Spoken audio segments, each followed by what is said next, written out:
En consecuencia, la segunda etapa, lo primero que hemos hecho es calcular las relaciones funcionales.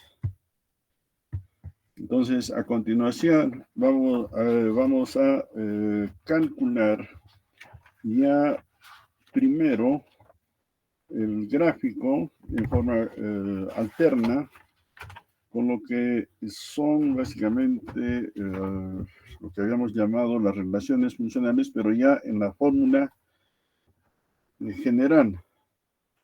Entonces, esto quiere decir de que tenemos que calcular la fórmula general. Vamos a tratar de... A ver.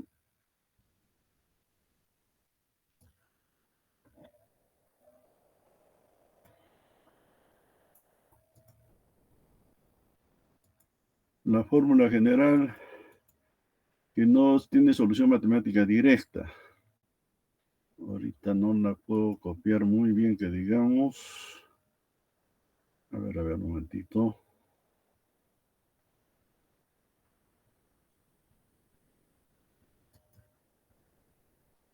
No, no me ha copiado bien. En todo caso, en la segunda parte, después de haber desarrollado, es la determinación del cálculo de fluentes del depósito. Entonces, A, B, las funcionales. C, cálculo de los efluentes del depósito. Entonces, para esto requerimos nuevamente hacer un con el papel logarítmico que les había indicado. No sé si ya tienen el papel logarítmico. ¿Tienen el papel logarítmico? Me imagino que no. Ese es lo clásico. Bien, entonces cálculos se basan en la siguiente, en una determinación gráfica de lo que son, a ver,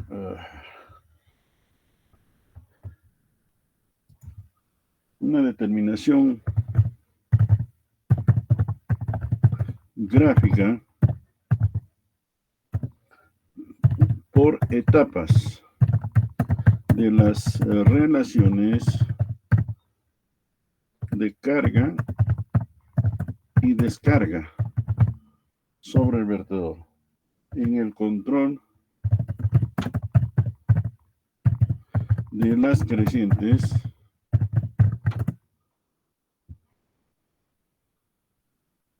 en el vertedor. A ver, un momentito.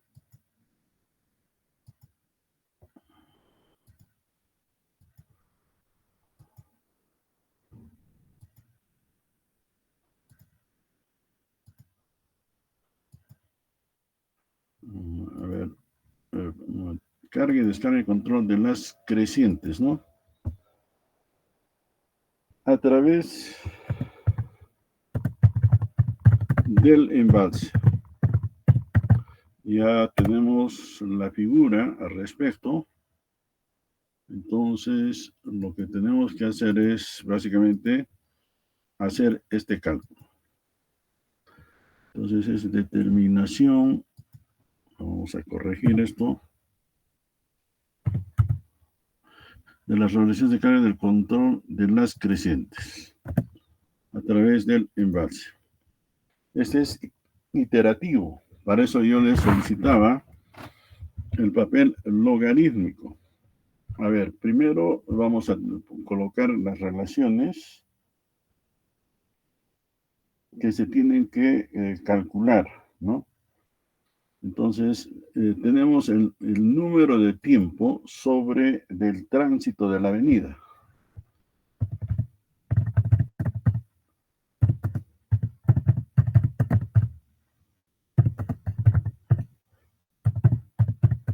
de la avenida o Y. Entonces, esto lo tenemos acá. A ver, voy a centrarlo mejor.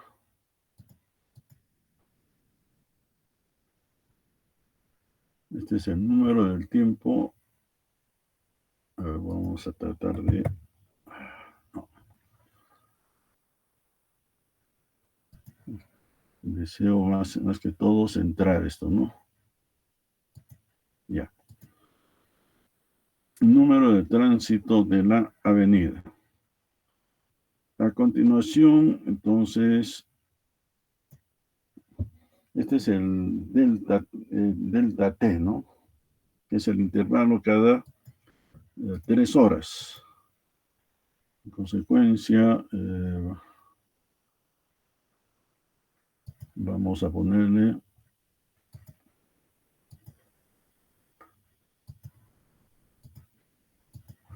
el delta T, que es cada intervalo de 3 horas.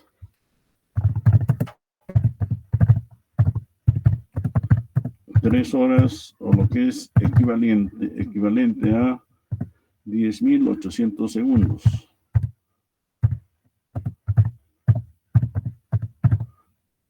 Eso es lo que tenemos acá, ¿no? Vamos a aclarar un poco más esto con 14. Bien. Luego tenemos el influente.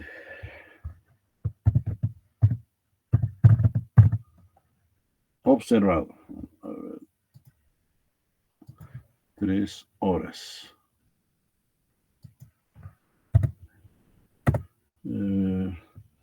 Luego viene el influente. Vamos, este está con 14. A ver, un momentito.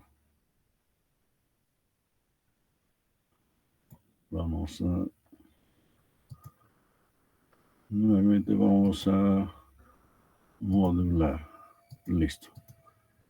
Entonces acá tenemos el influente y en pies cúbicos por segundo.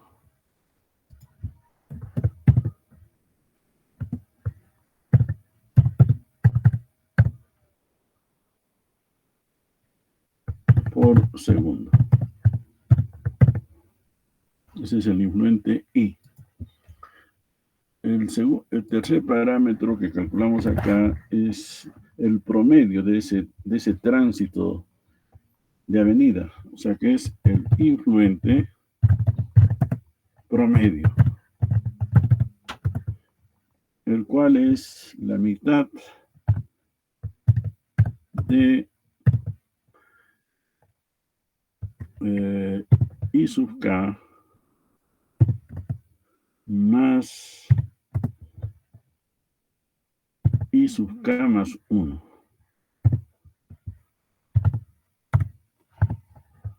Listo. Ese es el influente promedio. Luego calculamos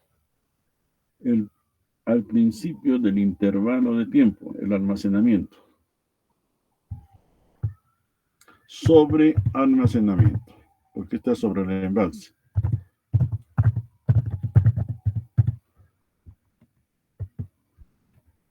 Al principio del intervalo. Esto lo calculamos como S sobre delta T. Sobre el tránsito de avenida.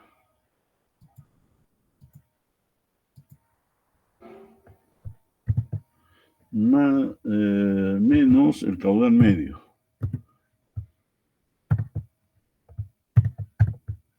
Listo. Este es el sobre almacenamiento. Por el tránsito de avenida, ¿no? Esto es por el efecto del tránsito de avenida. Luego tenemos el sobrealmacenamiento al final del intervalo.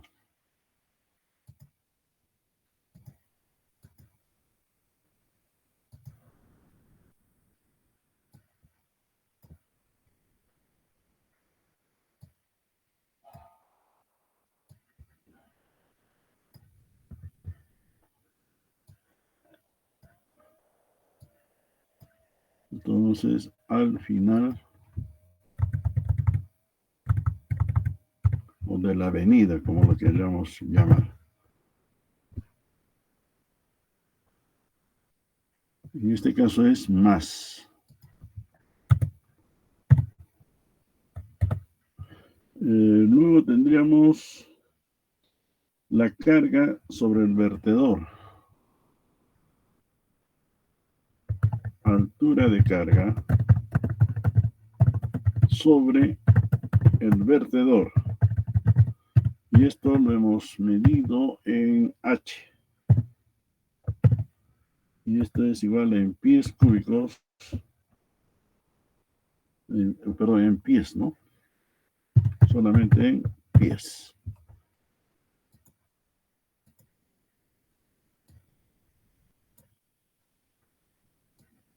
Entonces estamos hablando ya el cálculo que va a ser iterativo. Este cálculo va a ser iterativo. Se requiere, como les decía, de ese gráfico. Y finalmente tenemos el efluente. Q, que es lo que deseamos conocer, en pies cúbicos por segundo.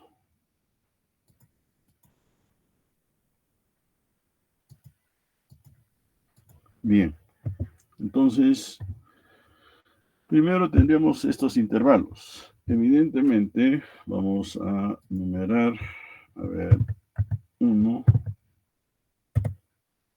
no es menos. Esta es la columna 1.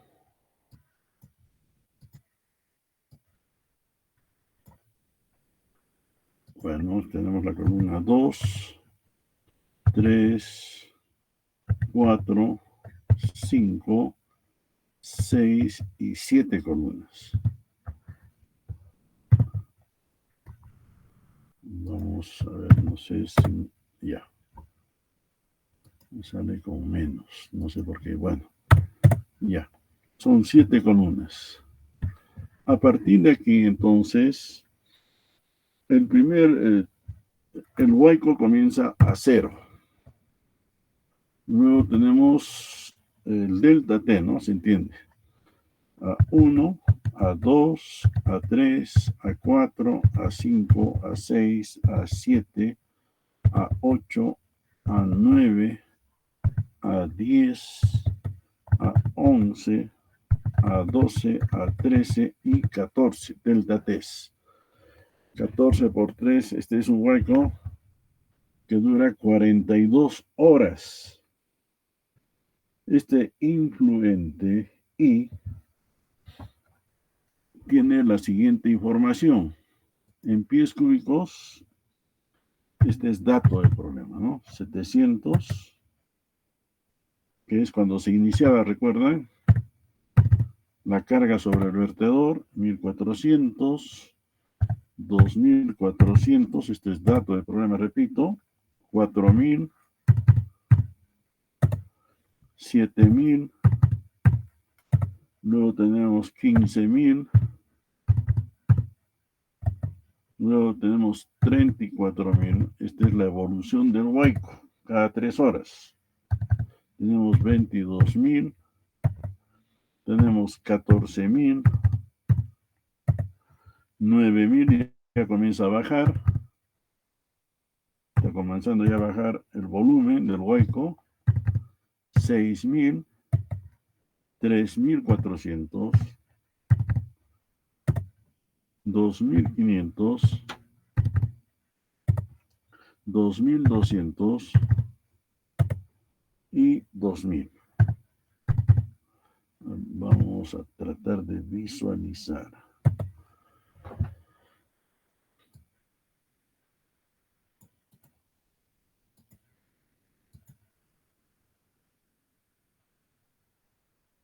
Vamos a tratar de visualizar eso. Ya, ahí está. Este es el huaico. En función de ese intervalo de tiempo de 14. ¿De acuerdo? Tiene un pico que es de 22.000. 34.000 pies cúbicos por segundo. ¿Sí? Y este es el tiempo de 1 a 14, de 0 hasta el 14. Entonces tenemos acá el influente. Un momentito.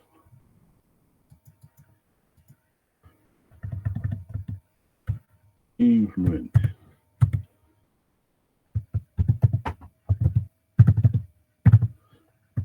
O I. En pies cúbicos por segundo. Entonces, este es el influente o la avenida que se presenta sobre el embalse. ¿De acuerdo? Entonces, aquí tendríamos este dato. Bien. Luego, entonces, generamos el promedio. En el primer término de 0 no tiene con qué promediar y simplemente 0. En el segundo es 1400 más 1700. ¿Cuánto será? Es el promedio, ¿no? Esto es igual a 700 más 1400 entre 2. Nos da 1050.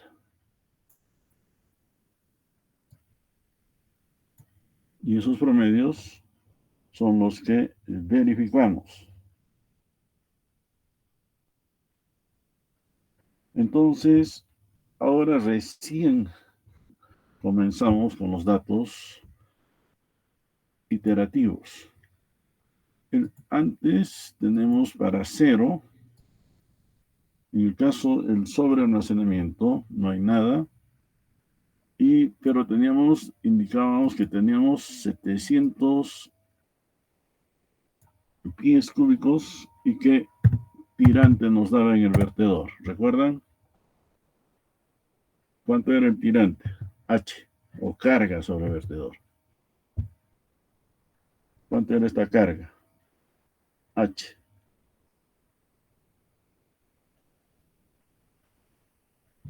¿Nada?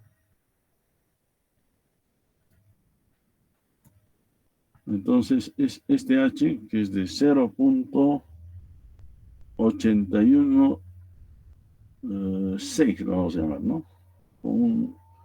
Creo que con 3 decimales, 0.816 pies. Esto lo copiamos y lo verificamos acá. No. Esta carga era de... A ver. Este es igual a... Un momentito. A este dato. Listo. Vamos a centrar. Y tenemos, antes de que se inicie el hueco, hay un influente normal que transita normalmente y sale, entra y sale. Para esa condición, entonces, tenemos esta información. Vamos a trabajar solamente con 3 decimales. Ya, listo. Y acá también, entonces, no hay sobrealmacenamiento. Acá tampoco hay, no hay influente promedio.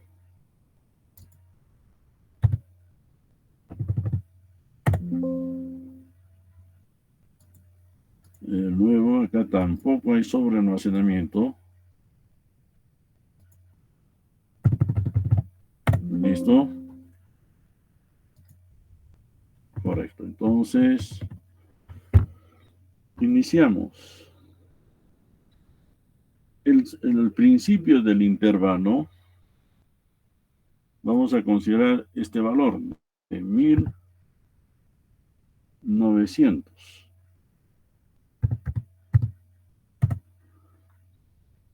¿De acuerdo? Para la columna 5 es la suma de la columna 4 más 3. Esto es igual a 4 más 3. Y nos da 2950. Para este valor, básicamente, ¿qué efluente Q podríamos verificar? Entonces, tenemos que ir básicamente a construir de una vez lo siguiente. A ver, vamos a ver.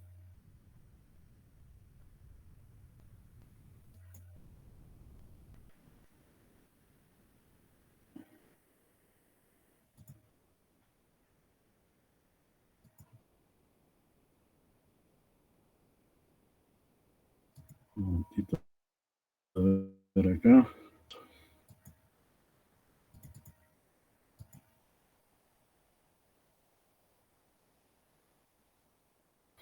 Entramos entonces al gráfico.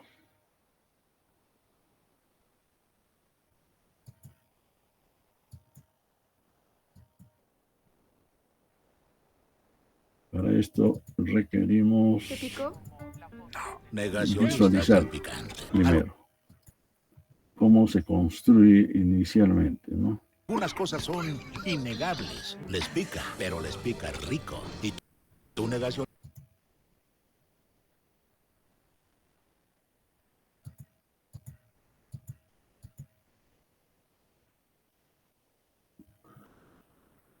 A ver, aquí.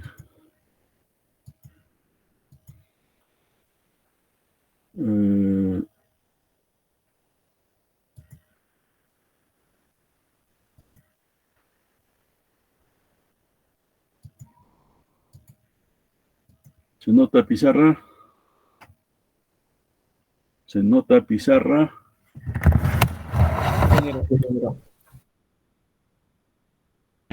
Me imagino que ya tienen vuestro papel logarítmico de 3 por 3. Yo lo que voy a hacer va a ser simplemente generar un esquema. Y en base a ese esquema vamos a desarrollar lo demás.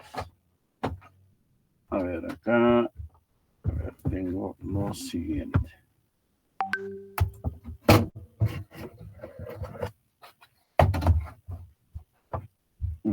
Voy a generar el esquema.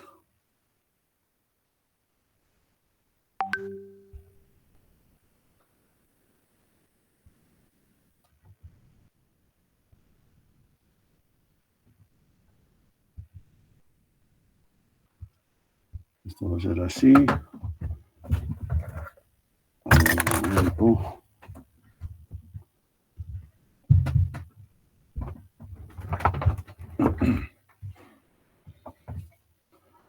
Requiero de la información aquí.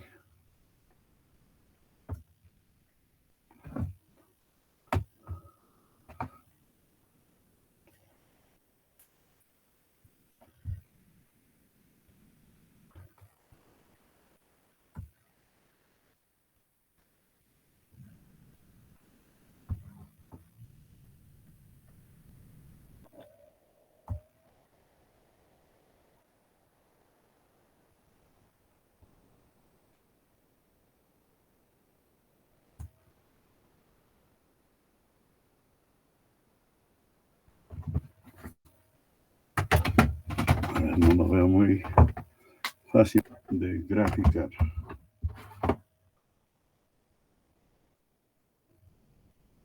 Ya acá.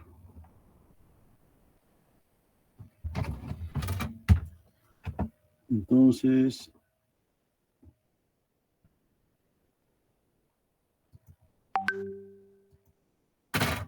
tenemos el papel semilogarítmico. Tenemos que escalar. Vamos a escalar. En este caso, los intervalos van a ser de 2 en 2. Hasta los 10 pies que habíamos indicado. Entonces, la altura máxima que habíamos calculado era de 10 pies en función de la capacidad del vertedor.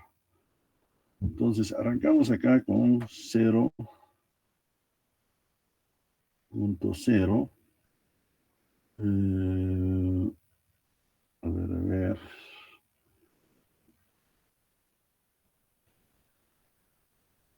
0.1.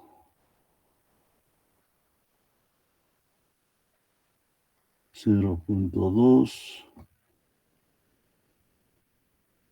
0.3. Este se entiende que es papel monólico.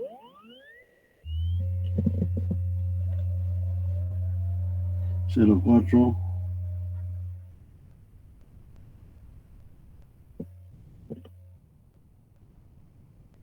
0.5. Luego tenemos, a ver acá, 0.6, 0.7, 0.8. Y acá tenemos 1. 1, 2, 3, 4, 2, 3,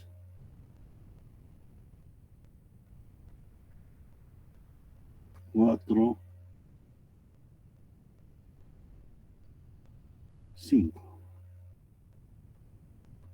6, 7, 8, 9 y 10. El tope es 10. Esta es la carga sobre el vertedor. Esto es H en pies. Vamos a borrar esto mejor.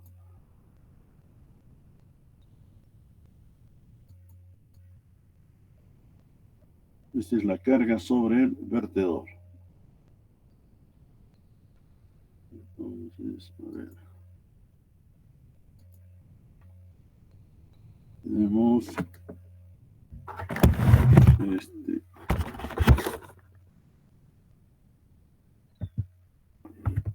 H en pies.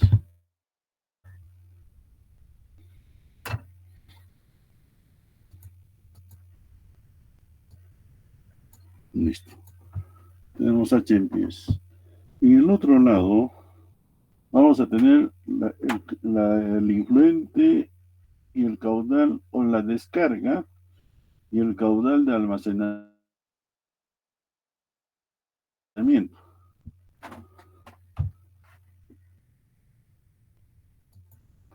Entonces,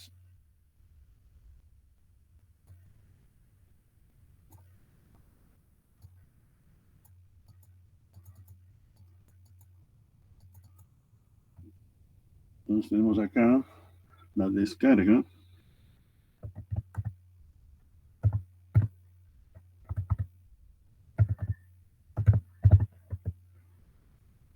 y el caudal almacenado.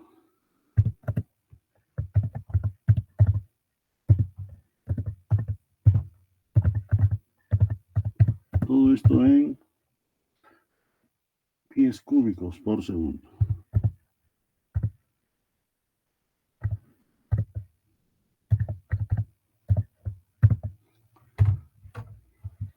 Entonces,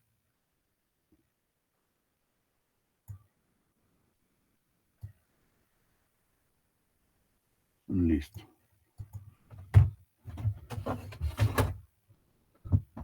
Veamos, escalamos desde cuánto. A ver, esto es desde 0. Vamos a hacerlo así.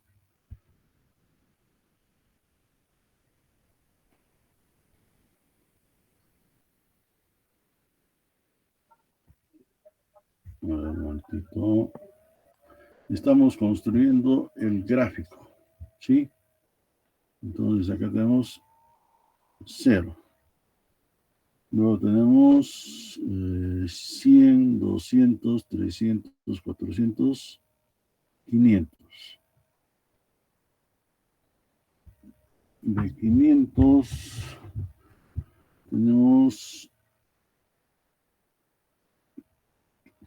aquí a ver. Esto sí tenemos que hacerlo con un poco más. Partiremos mejor con 500, por conveniencia del gráfico. No de 0. Entonces vamos a partir con 500. 600, 700, 800, 900 y 1000.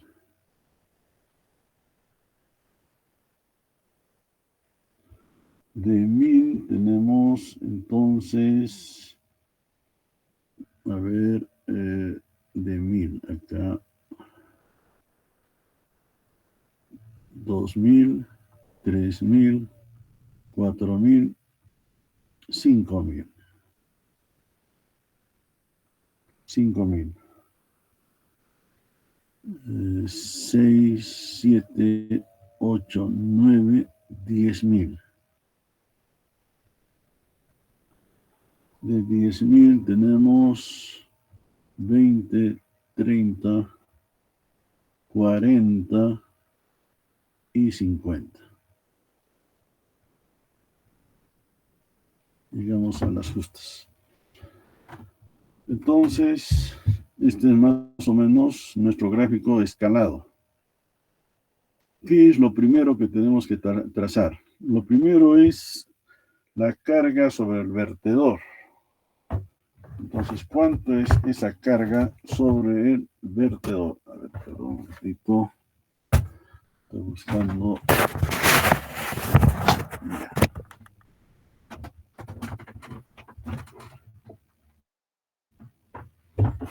La primera carga es de 0.82 pies.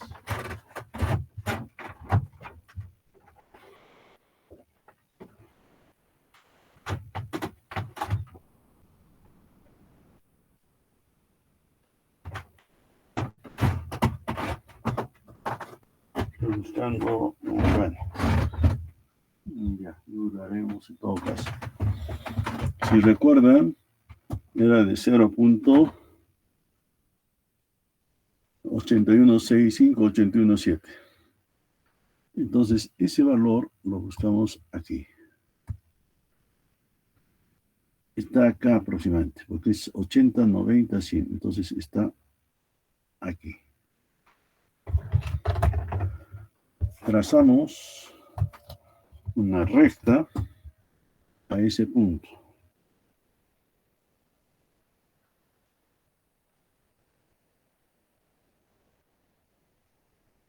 $0.82. ¿Cuánto tenemos para 0.82 en pies cúbicos por segundo? 700. 500, 600, aquí está. 700.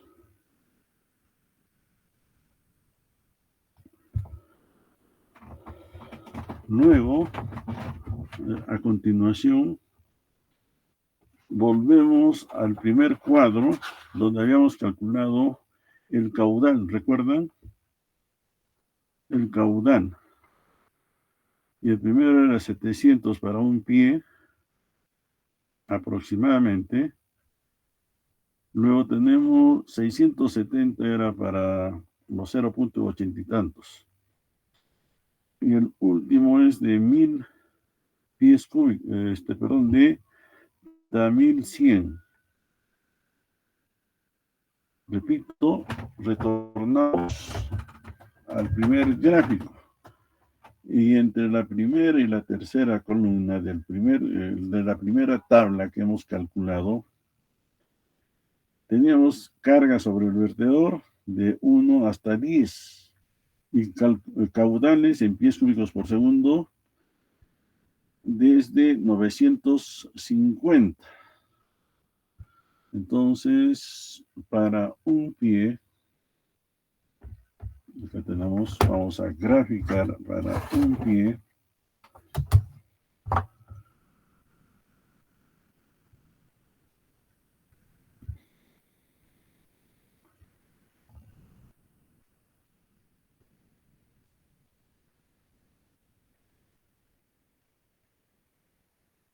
Voy a hacer con líneas punteadas.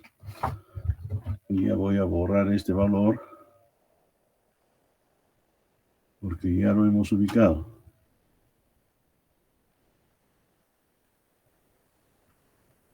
Igual así. Entonces, para un pie tenemos 950, 700, 500, 600, 700, 800, 950. A ver acá. 950 en este punto. Y así sucesivamente. Va a ser una recta.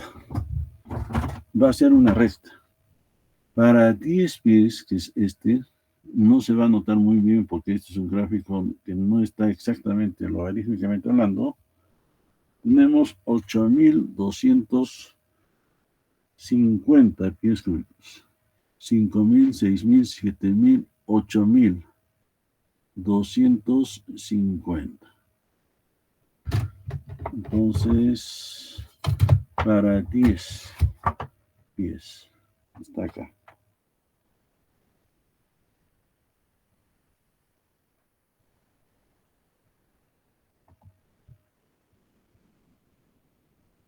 Ese es 10 pies. Vamos a buscar el valor de 8.250 pies. Está acá. 5, 6, 7, 8, 9, 10. 6, 7, 8.250. Aquí aproximadamente. Con los demás datos, para no seguir calculando, sabemos que es una recta. Sabemos que es una recta.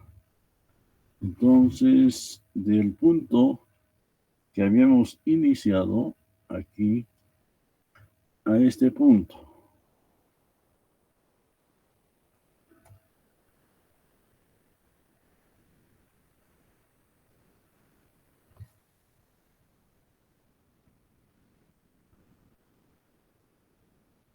ya ahí a este punto. Estoy ajustando para hacer el trazo. Estoy ajustando para hacer el trazo.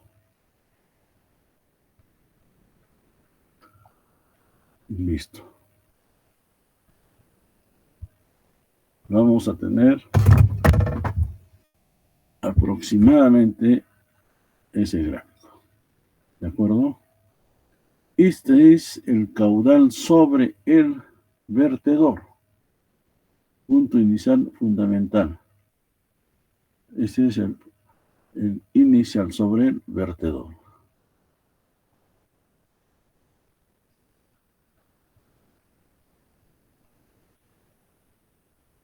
Entonces dejamos esta información.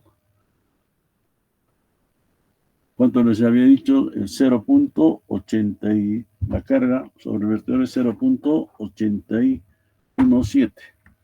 Aquí. 0.817. Y para 10 pies, 8.250.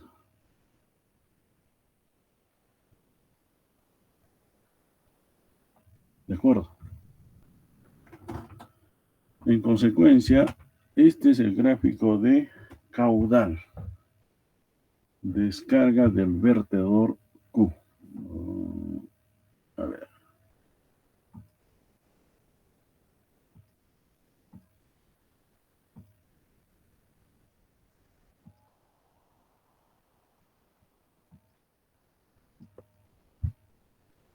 Entonces tenemos la descarga sobre el vertedor Q.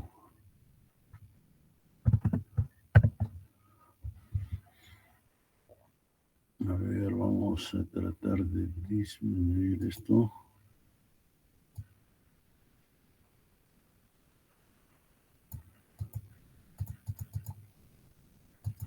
Descarga.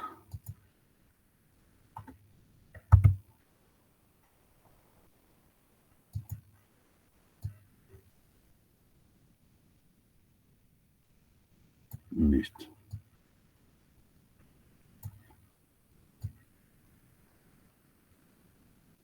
Y acá lo tenemos. Es lo primero que graficamos. Luego de esto, se sigue una serie de pasos. Entonces, para construir poco a poco, y donde fundamentalmente se parte a partir de esta base. Vamos a verlo acá. 0.82.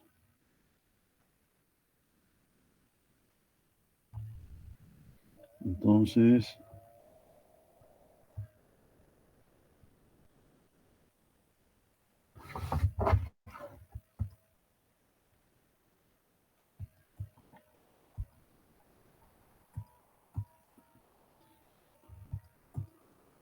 listo. Este 0.817 es fundamental porque a partir de aquí, lo primero que tenemos que buscar es básicamente el almacenamiento que habíamos indicado de 1900. Entonces entramos acá a 1900. Este es 1900. Aquí, más o menos. Entonces, a ver, un momentito. De 1900 vamos a intersectar. Entonces, a ver, este es así, este color. 1900.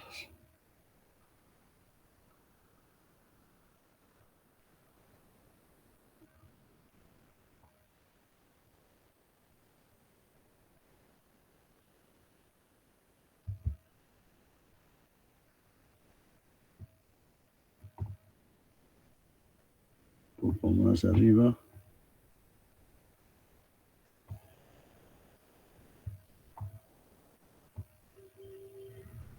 Y eso va a intersectar aquí. En este punto. Esos 1900.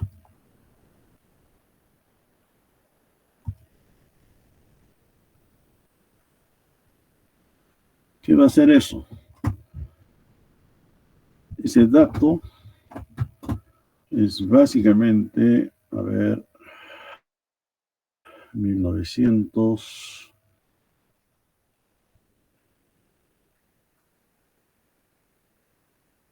Este dato es almacenamiento sobre el intervalo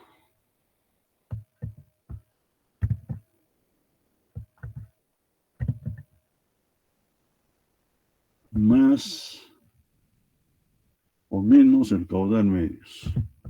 Menos el caudal medios.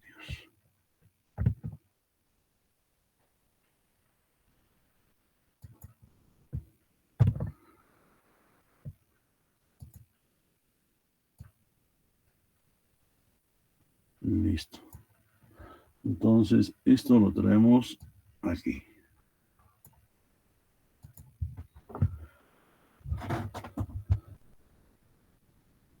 A partir de aquí, también vamos a hacer el almacenamiento más al final, que es de 2950.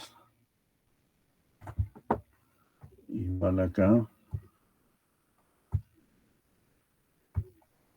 2950, acá más o menos.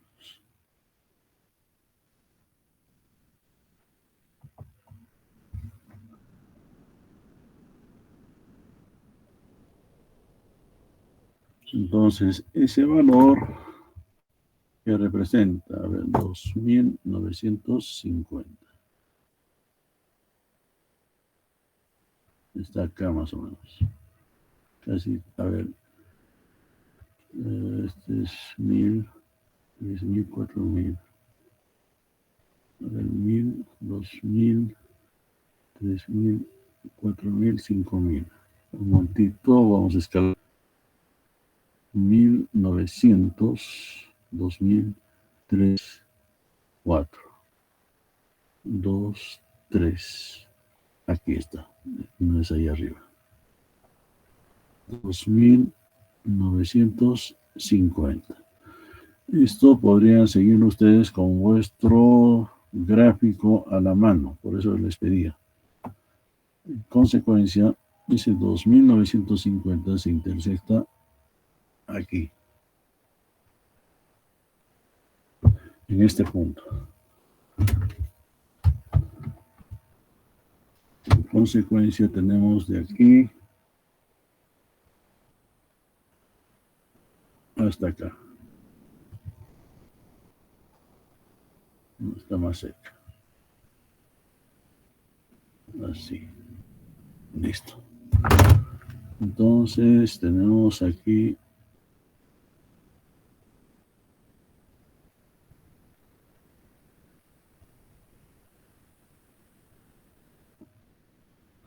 $2,950. Ese almacenamiento, a ver, vamos a ver acá.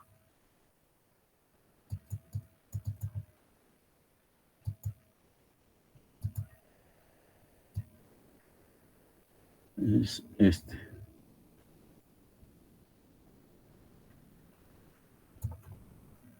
Entonces, es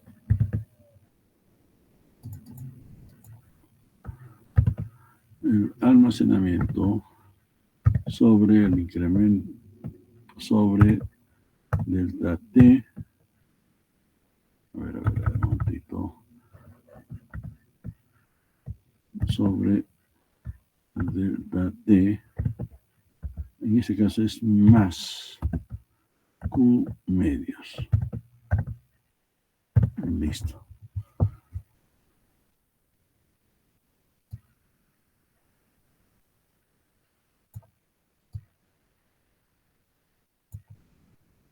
Entonces, ese almacenamiento es este. Y ya tenemos un punto de partida. Entonces, este es lo inicial y fundamental que ya aparece en el gráfico. ¿De acuerdo?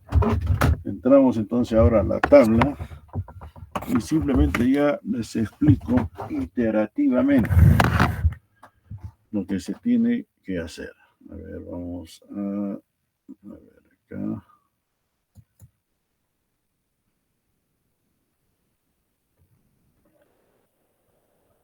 Un momentito.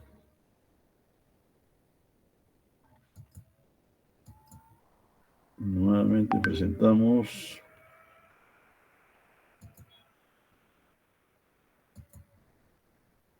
A ver, a ver, a ver.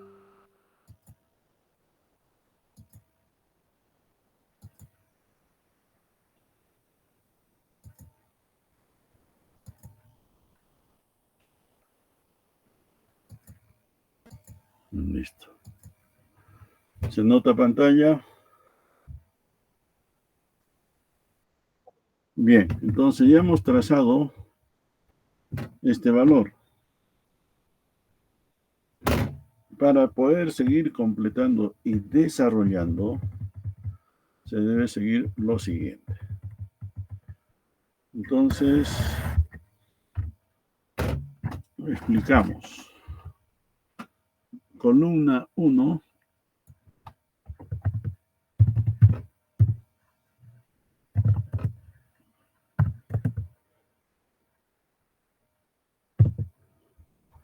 es el intervalo es cada 3 horas. Cada intervalo delta T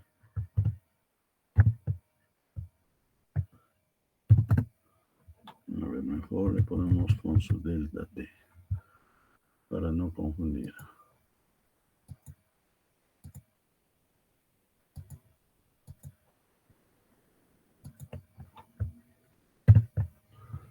Es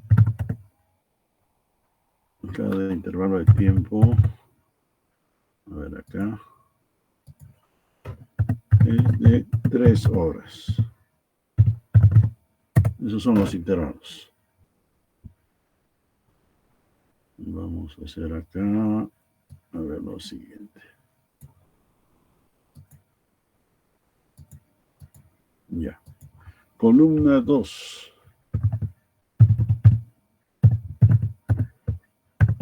Ya vamos a enumerar las columnas. Entonces, el influente observado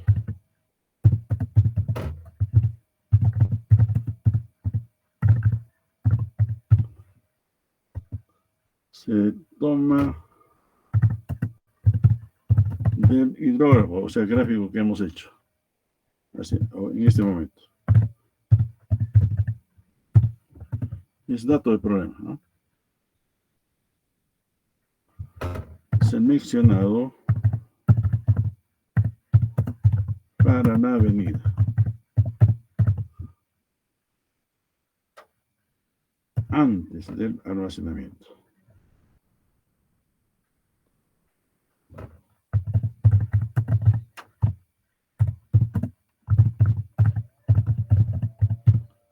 Listo. Columna 3.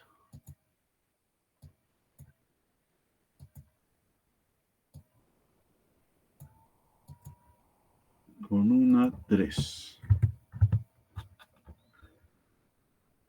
Es el promedio de los valores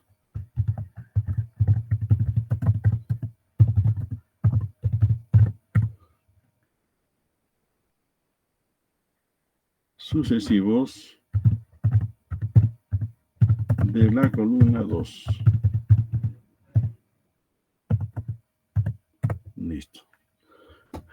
Columna 4. Estamos desarrollando el cuadro. Columna 4. Es el valor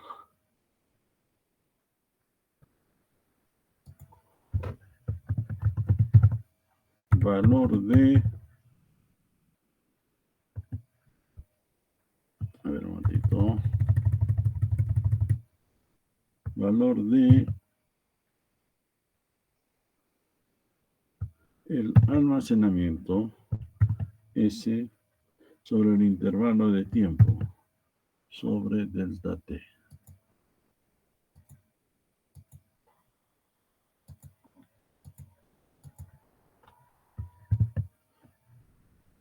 Más caudal medios.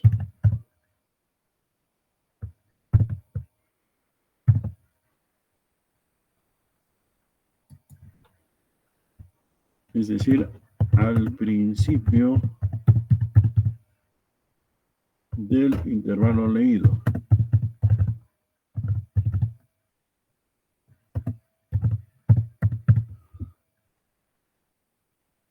Durante la construcción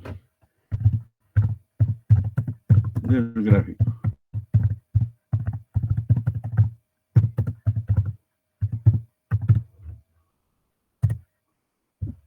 Columna 5.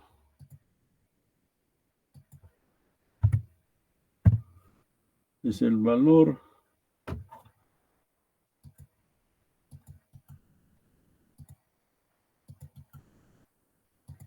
del intervalo, del valor de S. El anterior es menos, por si acaso. Acá me equivoqué, es menos. Esto es menos. Y acá es más. Este es al final del intervalo.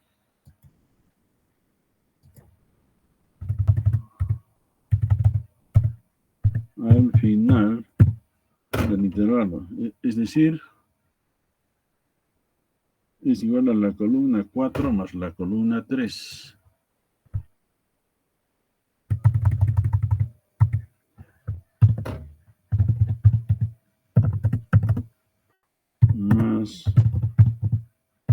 columna 3. Listo. En función a la figura, ¿no? De acuerdo a la figura.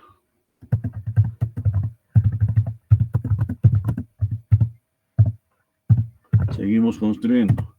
Columna 6 y 7.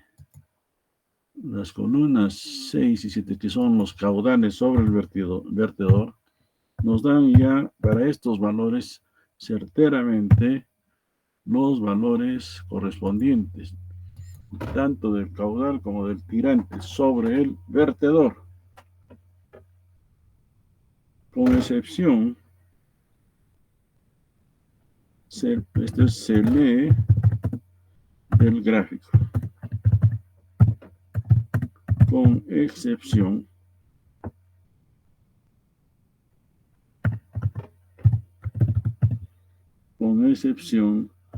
del valor inicial de 0.82 pies que se ha calculado, ¿no? Inicialmente. Y 700 pies cúbicos por segundo.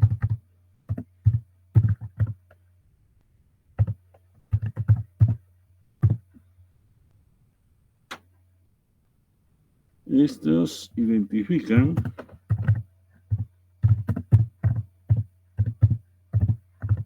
el punto de partida.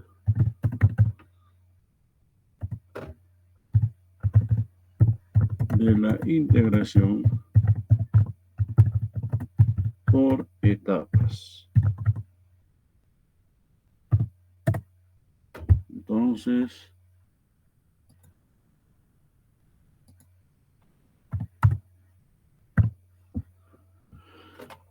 de acuerdo. Con excepción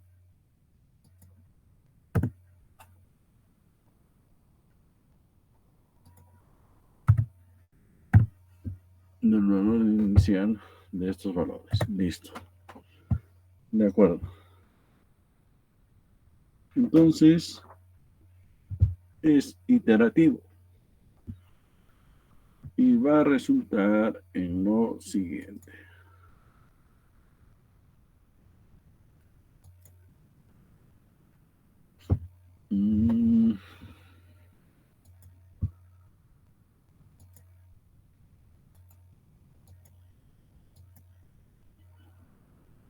Esa iteración, entonces, como no lo puedo hacer exactamente, pero ya se han dado las pautas iniciales para hacer las lecturas correspondientes, ¿de acuerdo?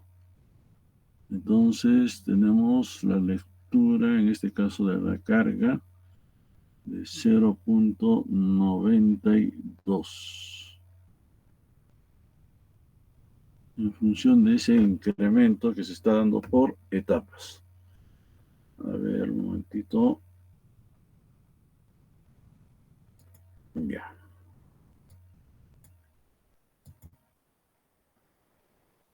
Nuevamente vamos a presentar ya la construcción de la curva. Este es el gráfico que les estábamos hablando. Con 0.82, luego los 700, el inicial de 1900, perdón, luego 2950 y luego el cálculo correspondiente de su tirante. Esto ya por la construcción por etapas y así sucesivamente. Y eso es lo que ustedes deben de desarrollar en el gráfico. ¿Alguna pregunta?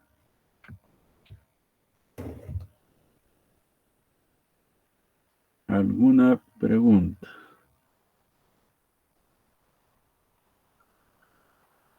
Bien, les voy a dar una tarea para que puedan desarrollar esta etapa, todo este gráfico, con otros datos, evidentemente. ¿Preguntas?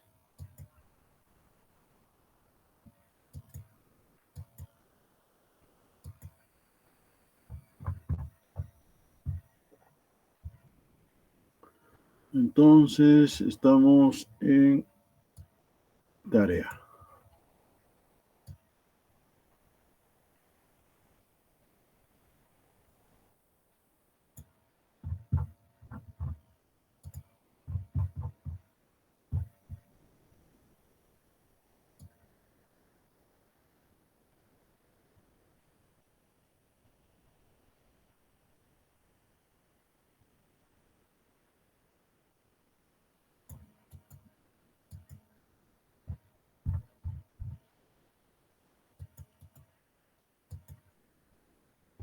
Tarea.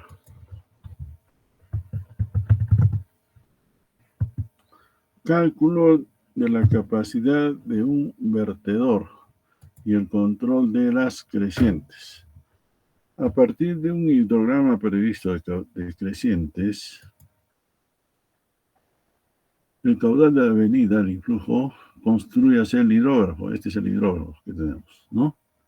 Esperando un embalse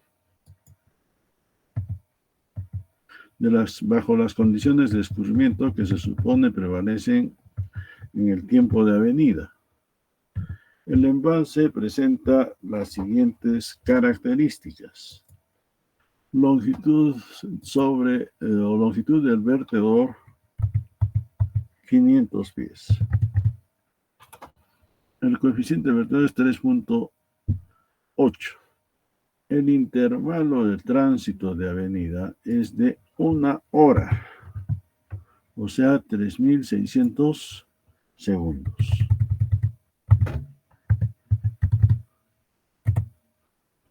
Determinar el efluente sobre el vertedor y el almacenamiento, S mayúscula, para cargas crecientes, y realizar este cálculo debe encontrarse el área del depósito.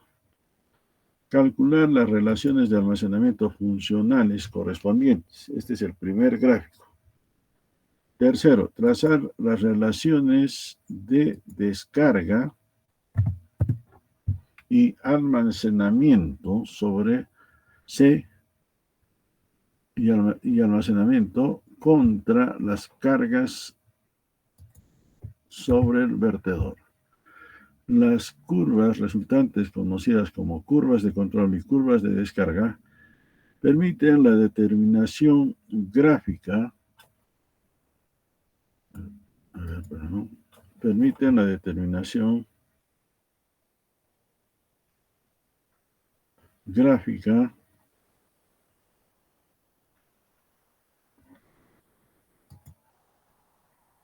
por etapas sobre las cargas del vertedor y los flujos salientes a intervalos de 1 hora.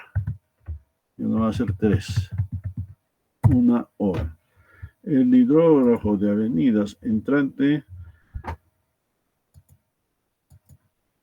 agregar la relación del influente para cada intervalo de tiempo correspondiente, ese K sobre delta T menos Q medios, Q sub K medios, de acuerdo a la ecuación general.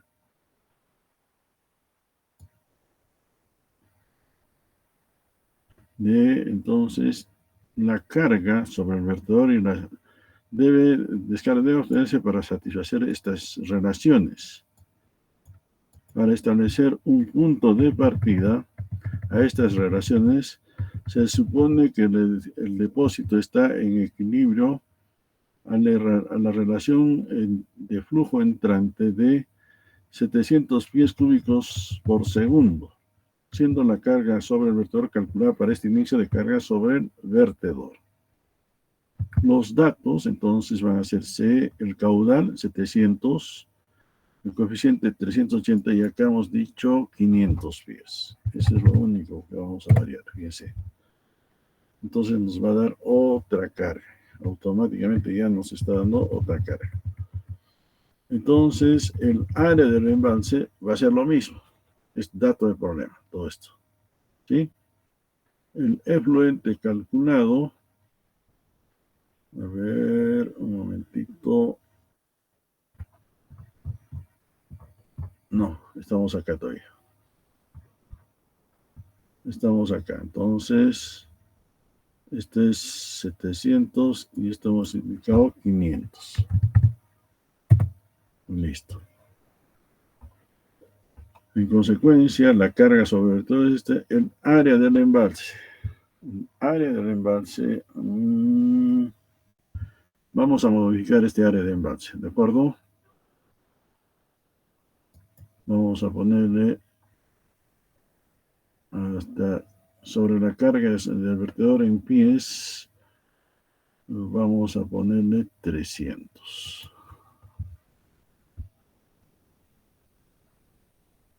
A ver, a ver, a ver. Ya. Como es mayor, 800. 900. 930.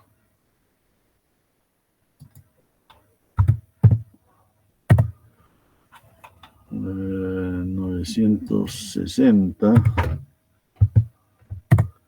990. 1020. 1050. 1085. 1800. 1080.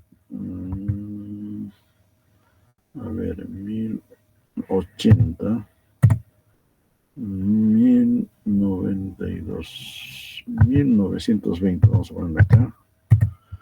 A ver, 1200. Acá le ponemos. 1500. 1800. 1960 y 2000. Listo. Entonces, a partir de estos son datos del programa. Esto ya no, esa parte. Esto es lo que se tiene que calcular. ¿De acuerdo? Esto es lo que se tiene que calcular. Luego, calcular los efluentes. Acá tenemos los datos en función del cálculo que ustedes realicen. Tampoco esto ya no va a ser certero. Entonces, lo dejamos en rojo. Igual acá. Esto lo vamos a dejar en rojo porque esto es lo que tienen que calcular. ¿De acuerdo?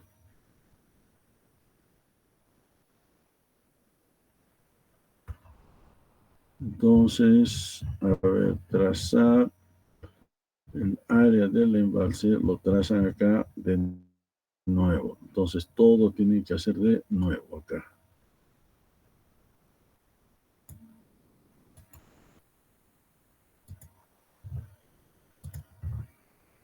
Igual acá, el intervalo acá, intervalo de tiempo es de 1 hora. O sea, 3600 segundos. 3600 segundos. Y estos son datos que hay que calcular de nuevo.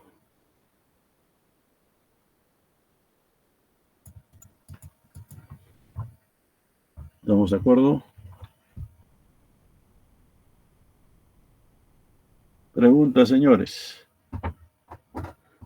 Preguntas.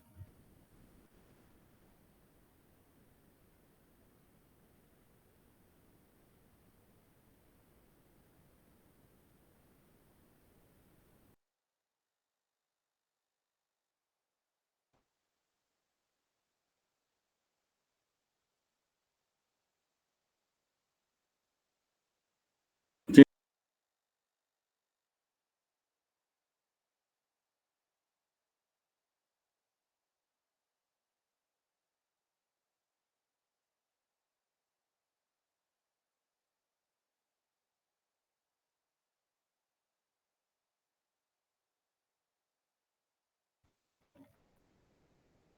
A ver, ahora sí.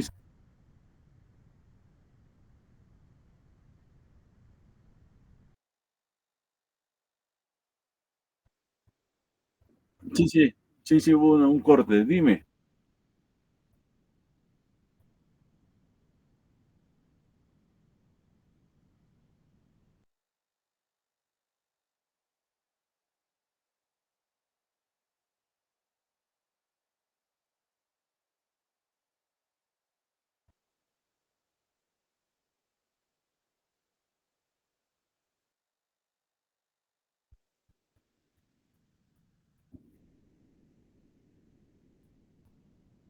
¿Han escuchado? ¿Me escuchan, no?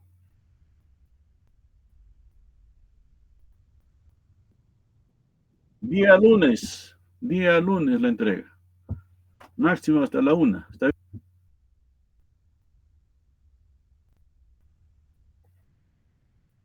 Día lunes hasta la una. Sí, dime. Ajá,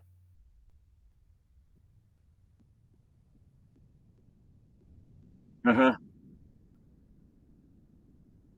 Ya.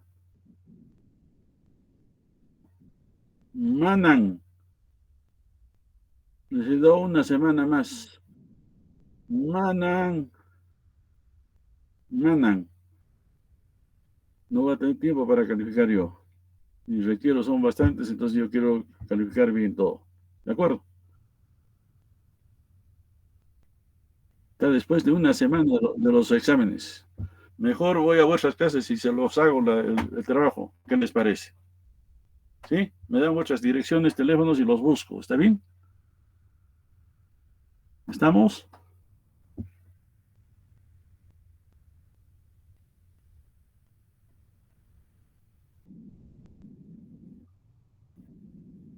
Así es. ¿Estamos de acuerdo?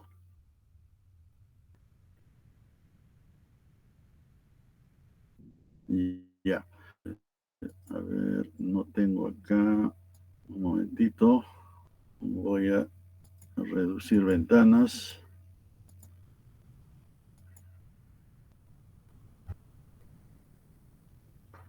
Vamos a ver presentación.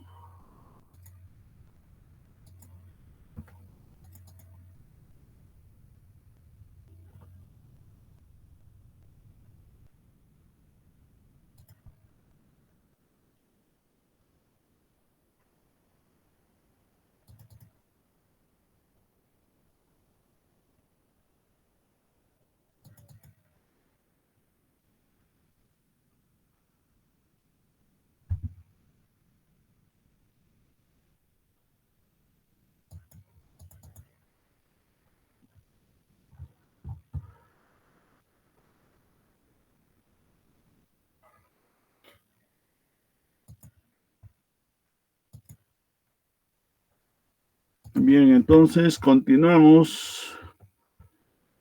Hemos terminado con esto, la captación de aguas superficiales. De todas maneras, vamos a hacer una presentación rápida de algunos sistemas de captación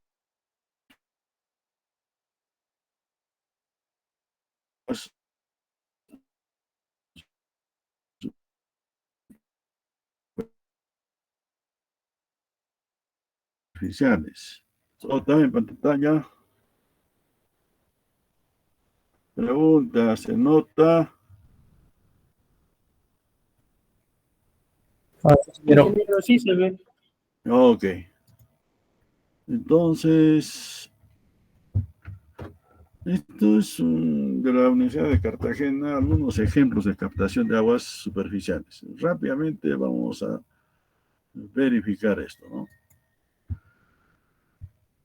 Captación de aguas.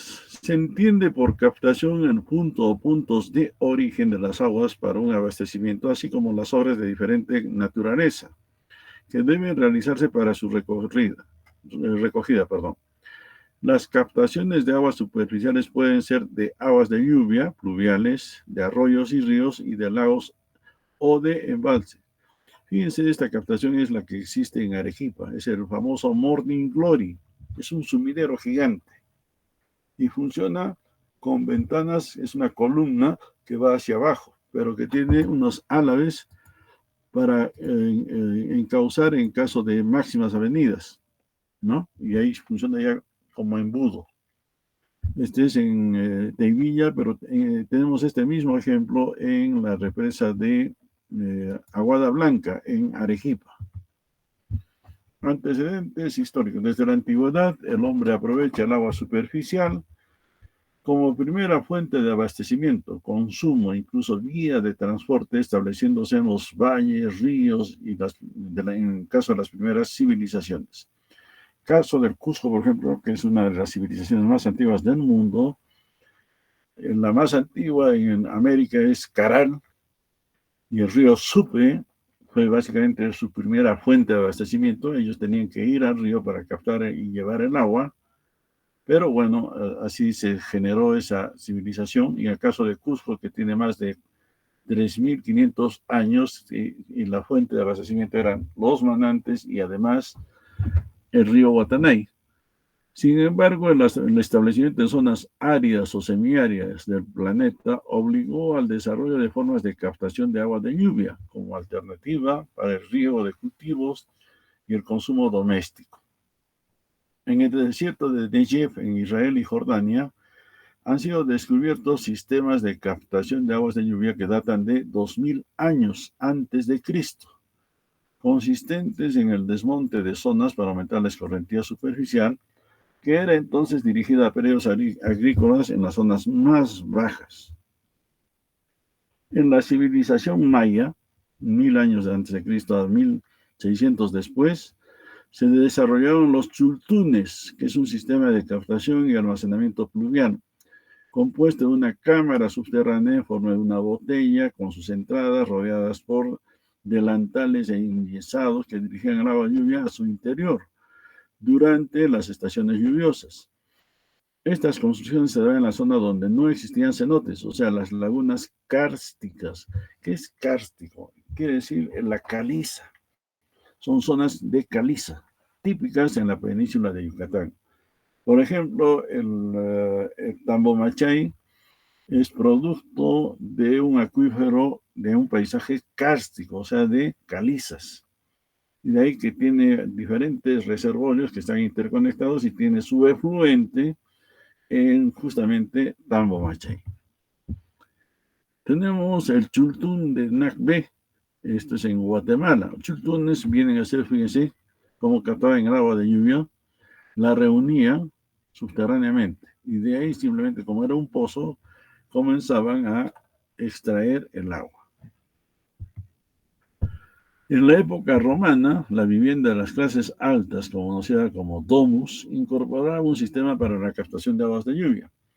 La casa se articulaba alrededor de un patio interior, el atrium, en el cual se disponía un estanque, el impluvium. Este es el impluvium, ¿no? A ver, vamos, ya.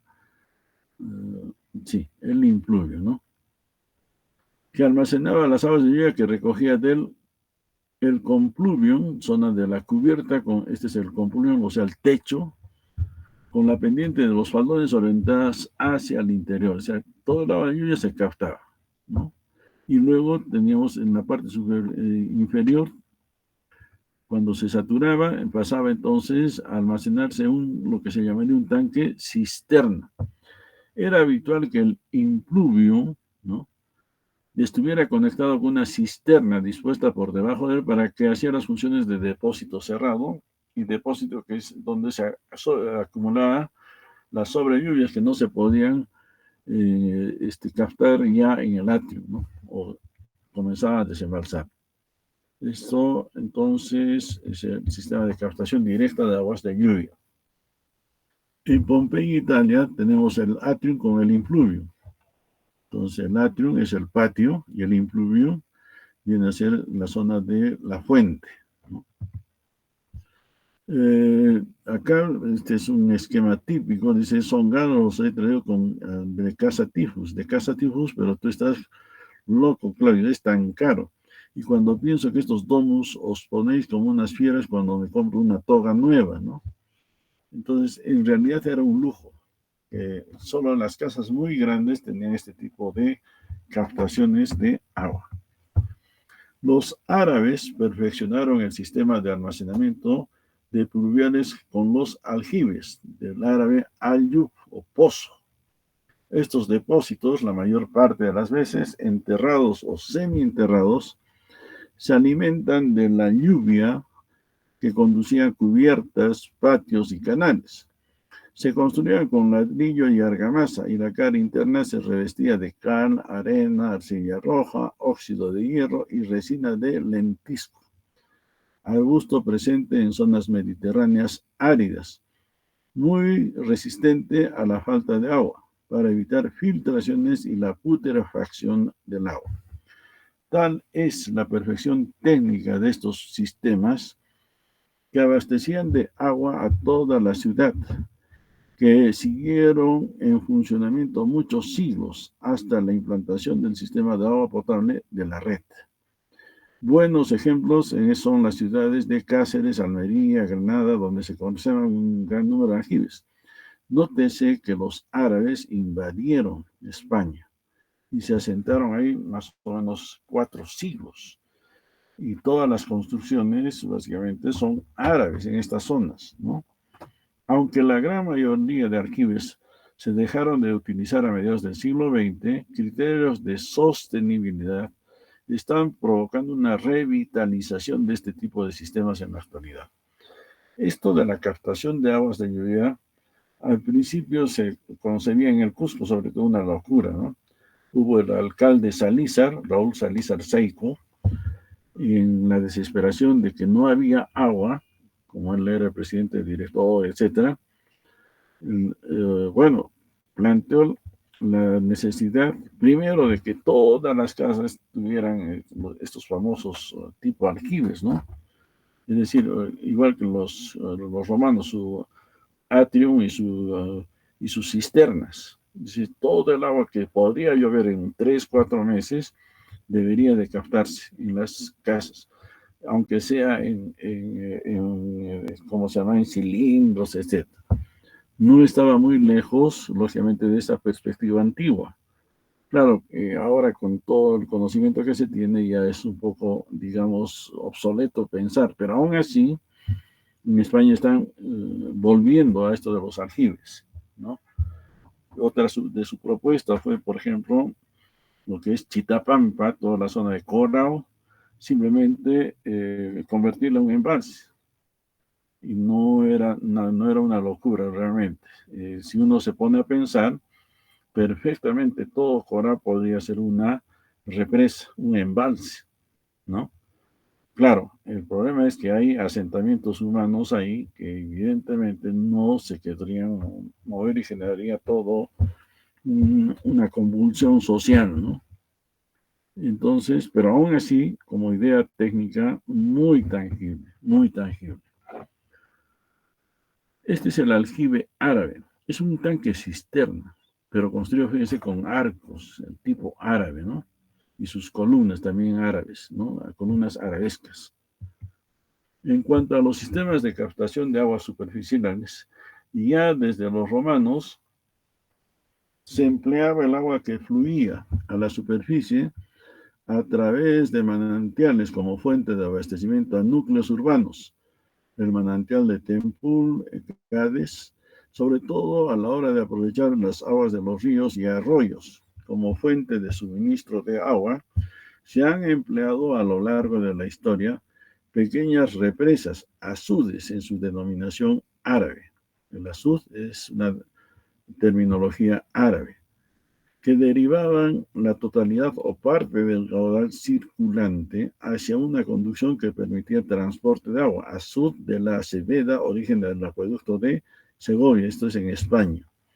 El empleo de represas como elemento de un sistema de abastecimiento urbano, en contra de lo que se piensa habitualmente, no fue posible hasta que no se garantizó un adecuado tratamiento del agua almacenada, hecho que se produjo en el siglo XIX, la presa del Pontón de la Oliva, origen del canal de Isabel II en Madrid, España.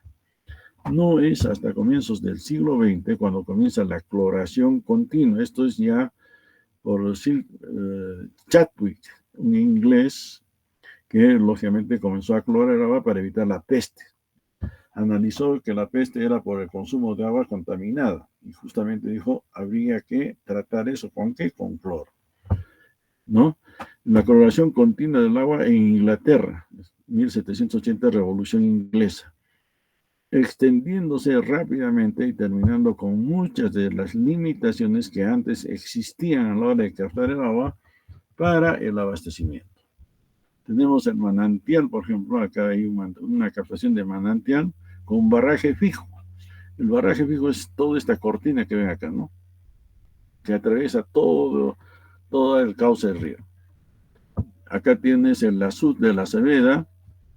Entonces acá el azud se llama este vertido por encima, es un azud que ya las aguas excedentes que no se van a captar a través de este canal se plantean.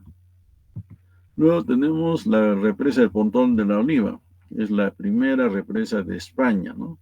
Fue construida con calicanto, cal y piedra, calicanto, de ahí el nombre, ¿no? Cal y piedra. Por último, destacaremos las norias, máquinas hidráulicas, que esto fue inventado prácticamente por los holandeses, fue perfeccionado en todo caso, que permiten la obtención del agua de una corriente superficial mediante una gran rueda con aletas transversales que se coloca parcialmente sumergida en el curso del agua, el cual gracias a las aletas imprime a la rueda un movimiento continuo. Esta posee en su perímetro una hilera de recipientes, usualmente cangilones, que con el movimiento de la rueda se llenan del agua, se elevan y la depositan en un conducto asociado a la noria que la distribuye. Es una cámara de carga que luego, como está en altitud, que ha sido elevada, se distribuye. Lo vamos a ver a continuación. Arquímedes, en el siglo III a.C., fue el primero que refirió la posibilidad de elevar el agua por medio de una rueda que moviese la corriente acuática. 2 siglos después, el poeta Lucrecio y el arquitecto Vitruvio se referían ya a la existencia de estas ruedas elevadoras en los cauces de los ríos. Sin embargo, su máximo desarrollo y utilización llegó con los árabes, siendo exportados a la península ibérica en tiempos de la invasión musulmana, siglo VIII, utilizándose principalmente para regadíos. En la cuenca del río Segura, especialmente en la huerta de Murcia, en la Vega Alta y en el valle de Ricote, permanecen en activo numerosas norias hidráulicas, o sea, ruedas, integradas desde épocas medievales en la red de riego de la Vega, Alcantarilla de Arabán, etcétera, etcétera. Esta es la noria. Entonces, tenemos sus arcaduces, que son los vertientes. Tenemos las paletas curvas para aprovechar mejor la corriente y el cauce distribuido. En la parte baja tenemos el cauce. Y acá tenemos una rueda que eleva el agua a través de estos arcaduces, ¿no? Y luego los vierte para este canal, pero ya elevando el agua para ser distribuida a los canales de irrigación, ¿no? Y en ambos lados. Eso es lo que podemos visualizar. Eso es porque tenían terrenos llanos. En el caso de Perú, evidentemente las captaciones se hacen en las partes altas o se llevan desde una parte alta hacia una parte baja mediante canales, simplemente, por la pendiente o grandes pendientes que existen sobre todo en toda la sierra. En el caso de Nazca, que es básicamente Moche, Chimú, etcétera, tienen más o menos, no con el uso de los arcaduces, pero sí otro tipo de captaciones, ¿no?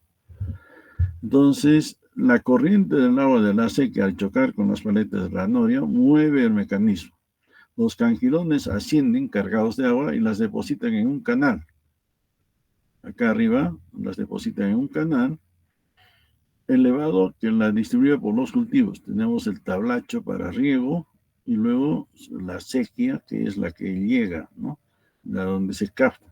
Y este es el cauce de agua ya elevado. Tenemos las compuertas que se abren de acuerdo a la programación de la zona a irrigar. Nuevamente una noria grande, donde se ha elevado acá más o menos unos 6 metros, ¿no? Fíjense cómo se eleva el agua. Captación de agua de lluvia. No es fácil recoger cantidades suficientes de agua de lluvia para realizar abastecimientos de cierta importancia. Los cisternas o aljibes conocidos desde la más remota antigüedad, especialmente en regiones de escasa e irregulares lluvias de la costa mediterránea, pueden prestar interesantes servicios como reserva de estiaje en caseríos y en pequeñas poblaciones. No es para este tipo de los aljibes no es, digamos, práctico para poblaciones grandes, sino para una casa o un pequeño conjunto de casas. La recogida de agua puede hacerse en los tejados o en eras especiales debidamente dispuestas. El problema es que estas aguas arrastran las impurezas de estas superficies, por lo que en las acerías potables es necesario filtrarlas. Esta filtración se consigue mediante una adecuada instalación de un filtro en el propio sistema. Todos los aljibes deben estar provistos de registros para limpieza, así como desagües de fondo y aliviaderos. Ese es un aljibe. Y acá tenemos una cisterna ya perfeccionada del aljibe, una cisterna veneciana. Esta tipología de aljibes, denominados así por su origen, están formados por un hueco revestido relleno de material filtrante. Básicamente es como un acuífero, ¿no?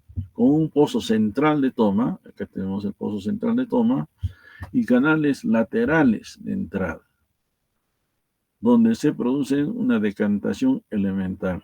El agua pasa por los canales al interior de la masa filtrante, recogiéndolas arriba y abajo y entrando en el pozo por su parte inferior, pero después del filtrado. Y acá tenemos 4 etapas de filtrado, ¿no? Grueso, medio, fino y muy fino. El material se subdivide en 3 o 4 capas de granulometría diferente.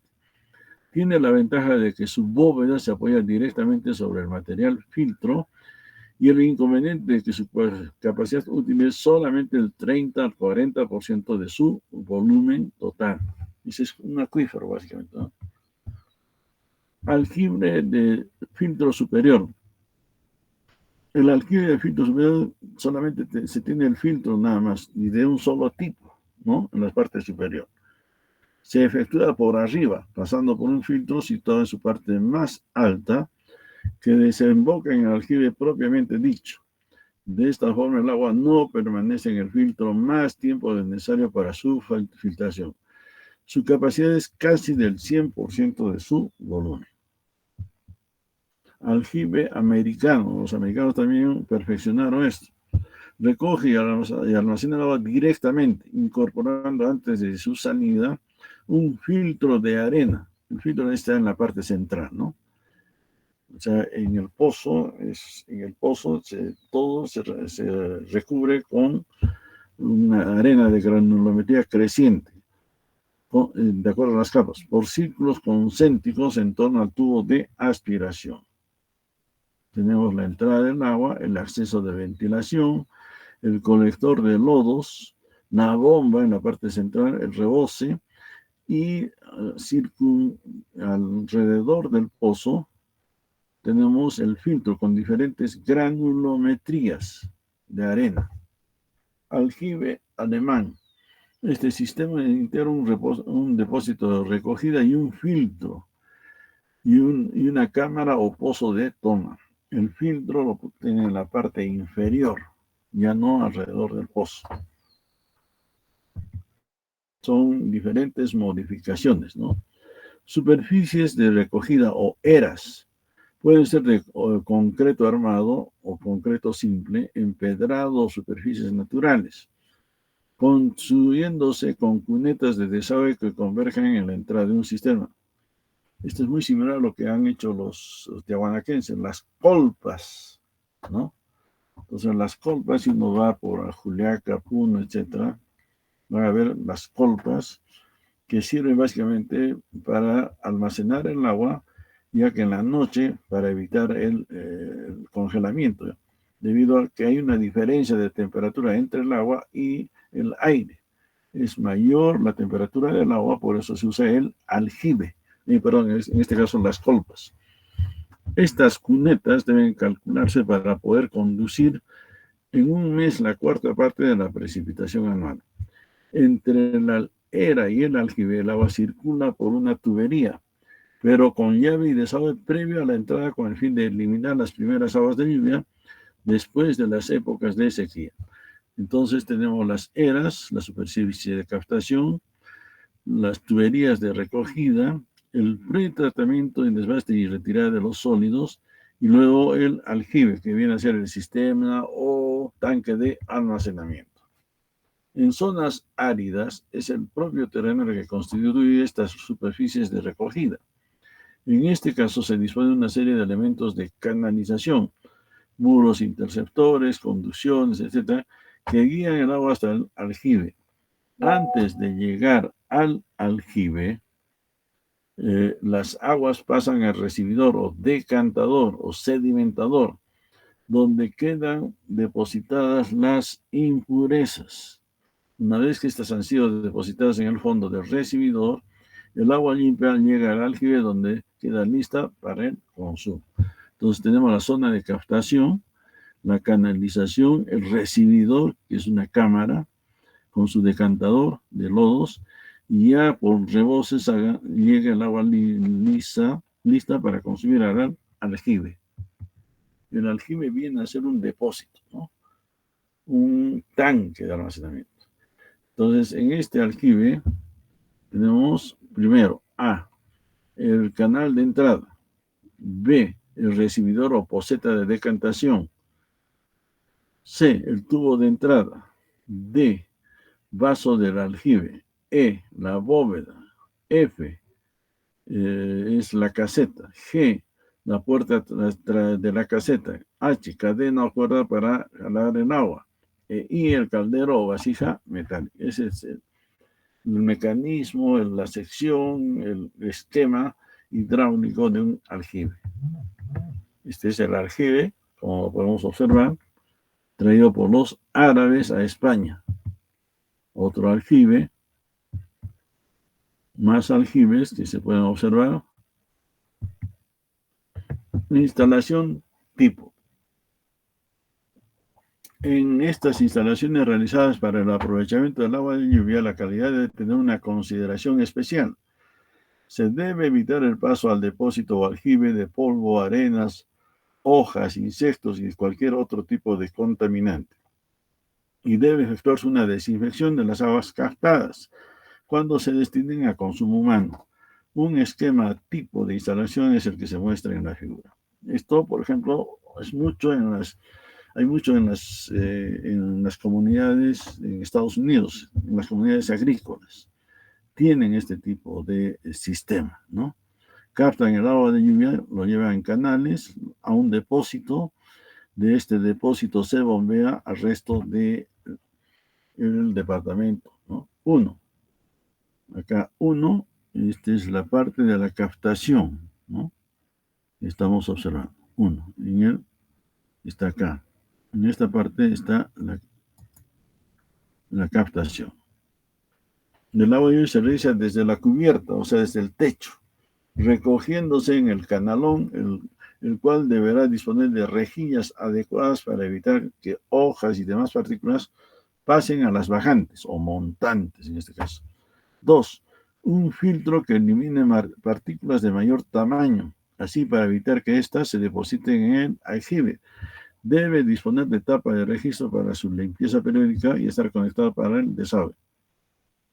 Filtro, el 2. Este es acá, un filtro, ¿no? 3. Depósito o aljibe para almacenar el agua ya filtrada, dependiendo de los requerimientos, se dará de otro material. Nosotros tenemos esto de ternizo, ¿no? El aljibe, bueno, lo llaman los españoles porque hasta ahora sienten la invasión árabe, ¿no? Pero para nosotros es un depósito nada más. Ahora hay de 1,000, 2,000, 4,000, 5,000, hasta 10,000 litros. Y la gente ya está usando bastante esto, ¿no? Existen modelos compactos que ya incorporan el filtro. Otros elementos importantes del sistema de captación de aguas de lluvia son los sensores de nivel. 4. Bomba de impulsión para la distribución del agua por la vivienda, hecha con materiales adecuados para el agua de lluvia silenciosa y de alta eficiencia. Tenemos lo que llamamos el tanque hidroneumático. O también podemos tener las bombas. Hay un tipo de bombas que ya no son las centrífugas, son las bombas de estrella por etapas y generan presión y caudal. Sistemas de gestión y control. Este aparato es imprescindible cuando tenemos dos tipos de agua. Nos dará información de la reserva del agua de lluvia existente en el depósito y conmutará con el agua de la red cuando sea necesario. Entonces tenemos un sistema de control acá en la parte central, ¿no? Está mecanizado. Modelos de aljibe, ¿no? Existen diferentes modelos de aljibe. Fíjense que una casa es parte inclusive de la decoración de la sala y el comedor. Las captaciones se realizarán por medio de obras de toma en el cauce o los márgenes de las corrientes de agua, previo estudio hidrológico que justifique los caudales utilizables en el río o el arroyo. El estudio hidrológico debe ser completo, comprendiendo la pluviometría, realización de aforos, coeficientes de escorrentía, regulación del río, garantías y de cualquier otro estudio que fuera necesario.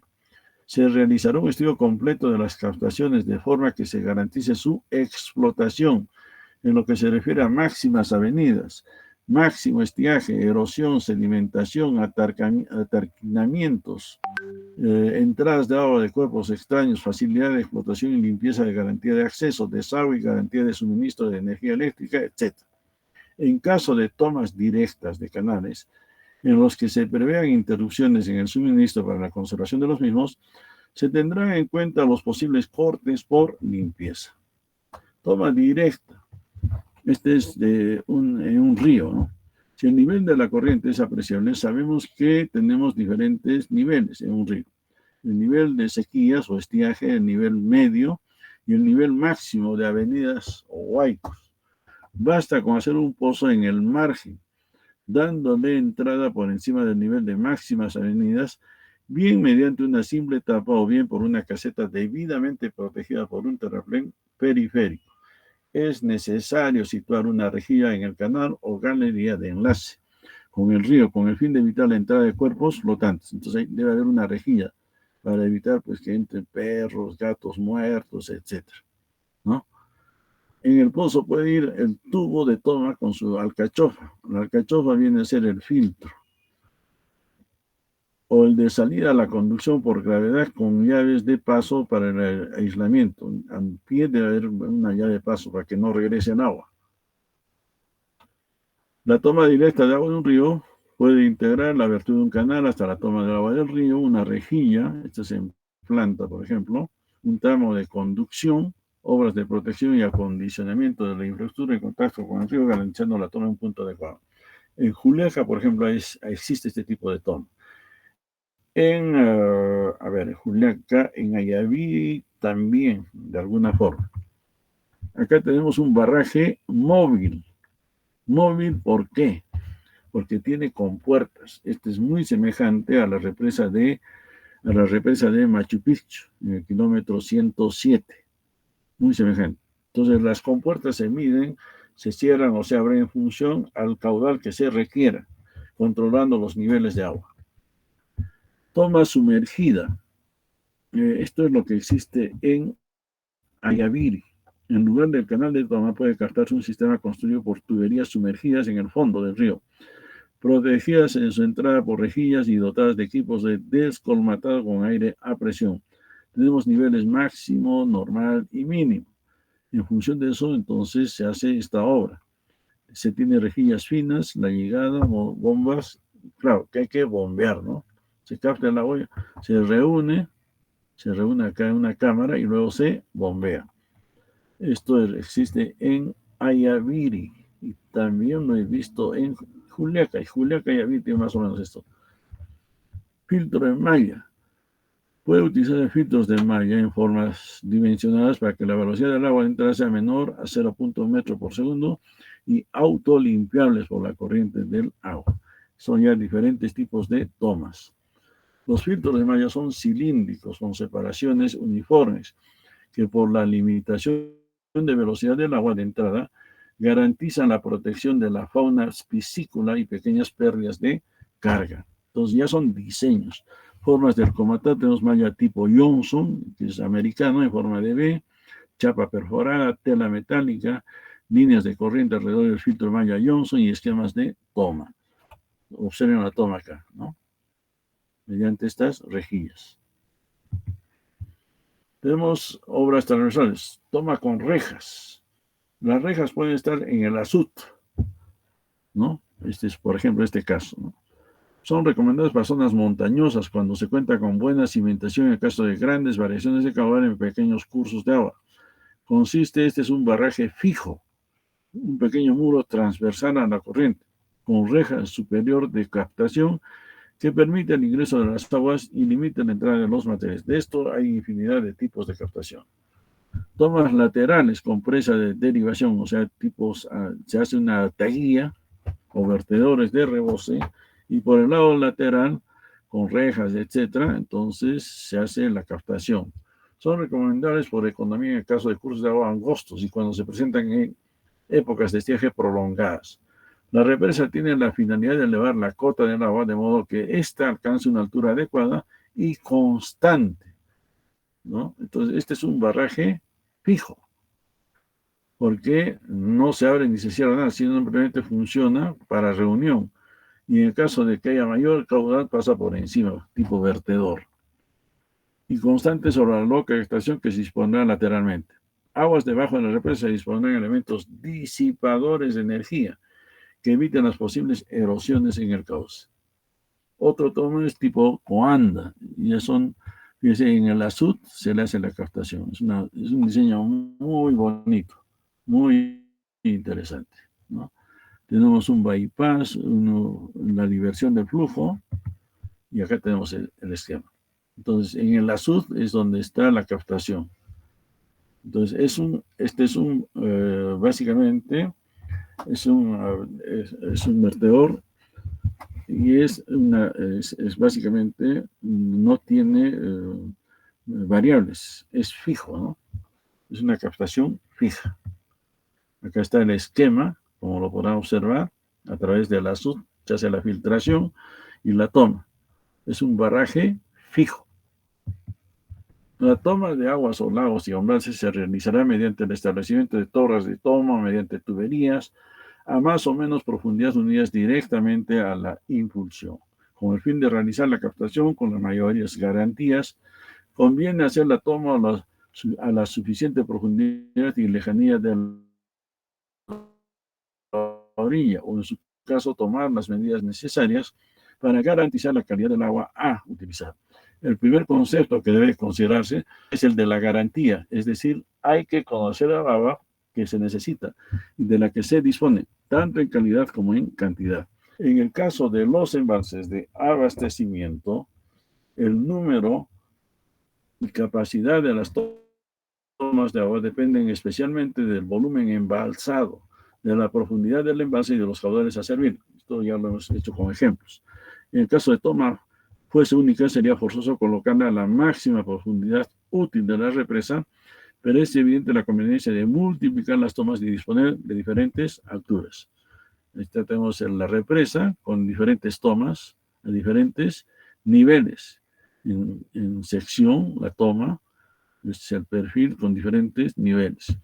En este caso, la solución óptima es que las tomas sean varias en la vertical y al menos variadas en la horizontal. Se establecen dispositivos para variar a la voluntad el nivel del toma de agua, con lo que se puede conseguir dentro de ciertos límites.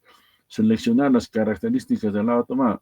El punto de ubicación deberá tener en cuenta el movimiento de las aguas por la dirección de los vientos, el arrastre de la contaminación y los posibles problemas de contaminación salina. También se pueden emplear dispositivos en función del nivel. En este caso son balsas cautivas. Esto existe en la laguna de Piuray, también existe en este caso en La Pastora, en Puerto Maldonado. Entonces, según el nivel del agua, entonces la captación oscila, ¿no? Tomas directas sumergidas o en el fondo. Para embalses, lagos o ríos y llanuras no navegables y relativamente libres de material de arrastre, durante todo el año vienen ríos con navegación. Ojo, todas estas estructuras hay que calcularlas. Se calcula, no se dibuja, se calcula hidráulicamente. En cualquier caso, se deben asegurar, para eso hay el curso de estructuras hidráulicas. Se debe asegurar un calado que garantice la sumergida permanente de la captación. La velocidad de aproximación del agua a la boca de toma debe ser inferior a 0.15 metros por segundo para no atraer sólidos y peces. Plataformas fijas, muelles de toma. En caso de existir fuertes variaciones de niveles, especialmente si son aprovechables, las obras ya existentes como muelles, puentes, pueden construirse muelles de toma. Consisten en estructuras apoyadas en el fondo que sirven de soporte a la conducción de toma hasta la orilla, que pueden actuar como tuberías de aspiración o impulsión, dependiendo de si las bombas son sumergibles o no. Acá tenemos este tipo, ¿no? En Argentina, por ejemplo. Torre de toma, sistemas de abastecimiento de envergadura que captan aguas ríos importantes, lagos o embalses, en los cuales se busca obtener una mejor calidad del agua alejando de la toma de la orilla. Tenemos baliza, ventilación, rejas, sistemas de limpieza de rejas, nivel del lago, compuertas, orificios de entrada, conductos de toma y la conducción del agua. En general están construidos por una estructura elevada y cerrada, es tipo caizo, ¿no? Apoyada en el lecho del río en la que el agua ingresa para ser derivada a la cañería de aducción. Aún en época de bajas, los orificios que puedan disponerse a diferentes niveles deben contar con rejas, con puertas y dispositivos de limpieza y accionamiento. Acá tenemos una torre de toma en Granada, de España, ¿no? Perdón un momentito.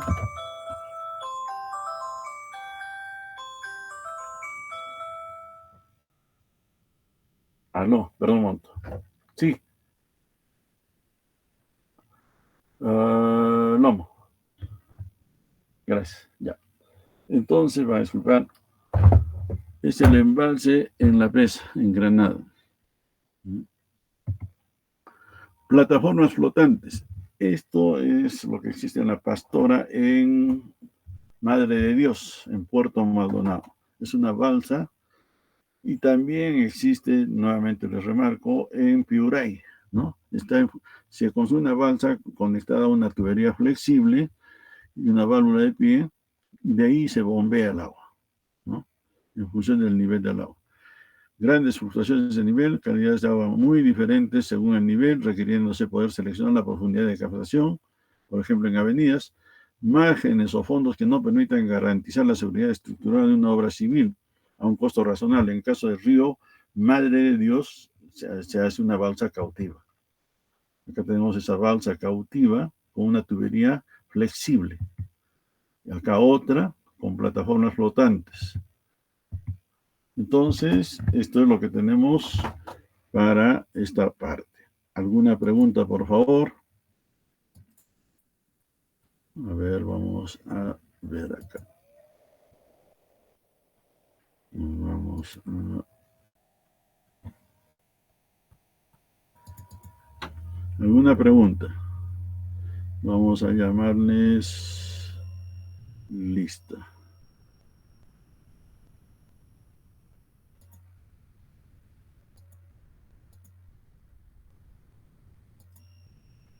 Alagón.